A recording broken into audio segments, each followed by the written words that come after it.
I'm Helene Hagan, your host for Tamazgha, Berberland of Morocco.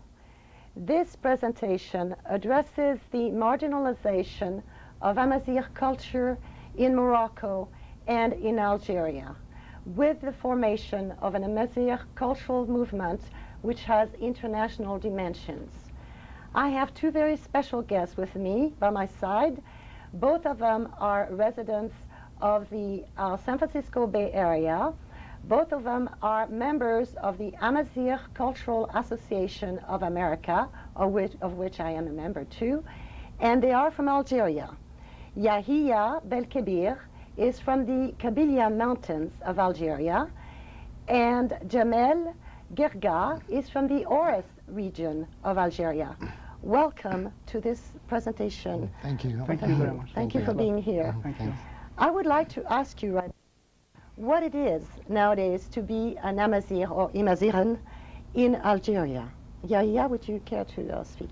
Yeah, the Berbers, they live all over Algeria, and their real name is Imazighen, which means free man. And speaking of the status of Imazighen in Algeria, I mean, to be honest with you, we really live in hard times. Mm-hmm. Our basic rights are denied. Mm-hmm. So maybe there is, I mean, recently there is like slight improvement, but it's still, you know, our basic rights are denied. Yeah. Still, Tamazigh is not taught at school. And also there are Imazighen Berbers who are living in the south of Algeria. Now there are several groups. Yeah, you're from the Kabylia, which is the north. Exactly, yeah. And I'm from the east, the Zores mountain. Uh-huh. Okay. You're Shawi, aren't you? Shawi, yes. Right, and you're Kabyle. Yeah. Now, my mother was a Kabyle from Algeria, so we're my grandmothers for ancestral times. But when she came to Morocco, she seemed to be able to communicate with Imazighen or Amazigh people in Morocco, the Shleu, the people from the Middle Atlas. How can you explain that? Well, you raised a good point here. You raised a good point here.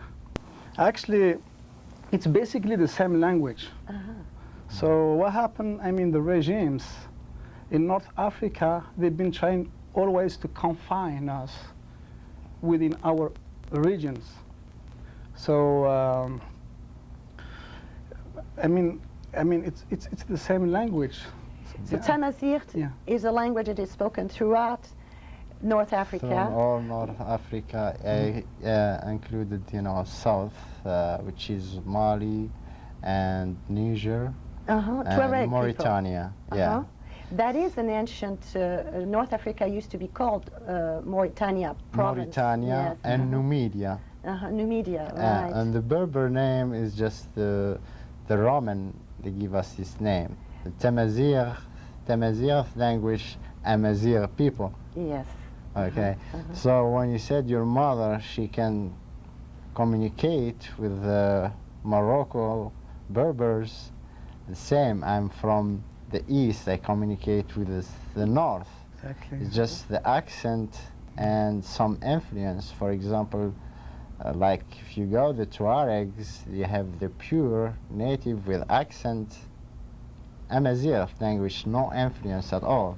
You go up north, there is a lot of influence of French and Arabic. But for example, if I go, for example, to Morocco, maybe in 1 week I will start communicating with them easy. Just the accent. So there's a common region, Tamazgha, the country of the territory of the Amazigh or Imazighen people. Yeah, which is the plural of Amazigh. Right, and then there's Tamazigh, the language which is spoken with variations from all these groups. Right. Exactly, yeah. Now, in Morocco, the situation recently has, in the last 2 decades, has been very poor. And a movement has formed, and this movement has culminated recently in the month of August in a first World Amazigh Congress. And I have brought a footage with me, which I would like you to take a look at. It's a pleasure. Taped of, the Congress in the Canary Islands. We will turn now to this footage, and afterwards you can comment upon it. Okay. Thank you. On peut...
This presentation is a brief report on a momentous historic gathering of Amazigh people in a strong statement of cultural identity.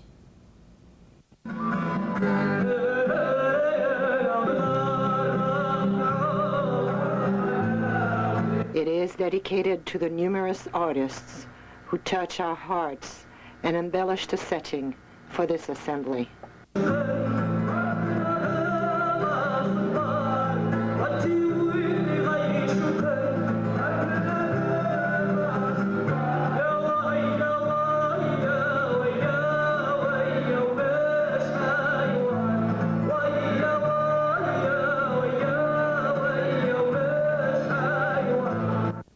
The first Amazigh World Congress.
And most particularly to the delegates and artists of the Tuareg people and their struggle in Niger and Mali.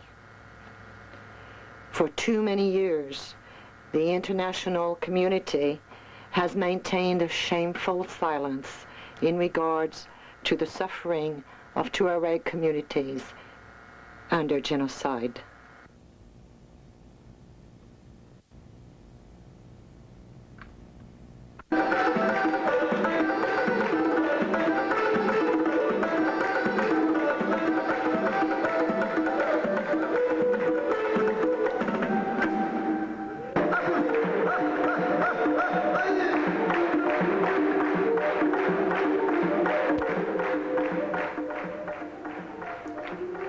The Congress was organized by the Canarian Association and sponsored by the Cultural Ministry of the Canary Islands.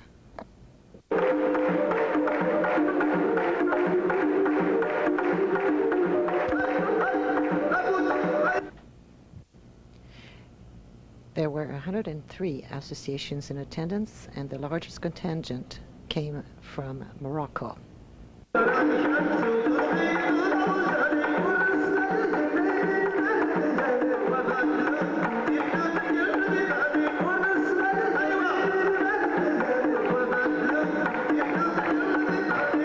Bouche qu'on en est actuellement. Et nous entrons dans le sujet plus particulier du Congrès international amazigh.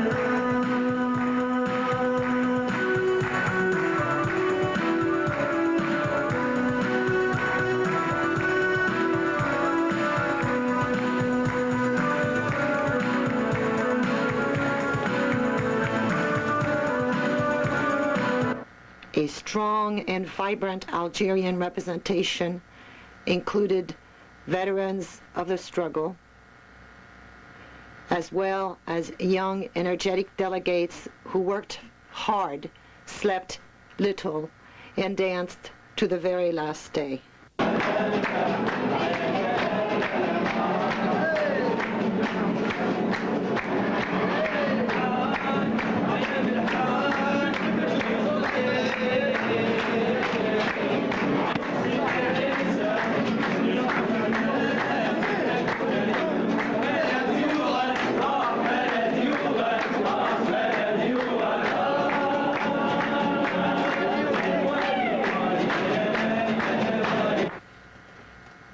This report is also dedicated to our Algerian Amazigh brothers and sisters who militate under genocidal conditions.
Support groups included the Kurds and the American Indian movement in the presence of Robert Cruz, Oodam Papago Indian of Arizona, who brought a fraternal salute and prayers.